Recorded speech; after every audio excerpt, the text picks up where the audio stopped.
berdintasunaren borroka horretan, emakumeek lanbide maila homologatuetara edo iristeko ahalegin horretan zebiltzan. Eta nik ezagutzen dituen emakume langileak eta etxetik kanpo lan egiten zuten emakume adibidez, apostu sendoa egiten zuten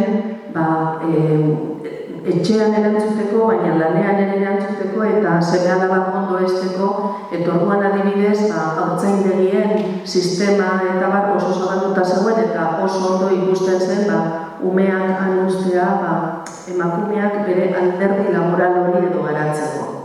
Orduan, horrelako kontestu horretan, poeta gazte edo, liburua arretratu zen 2000, baina poemak igual bizka posturtelenago idatzia ziren. Orduan, garai horretan eta testuinguru soziopolitiko horretan amatasunari buruzko poemekin irtetea,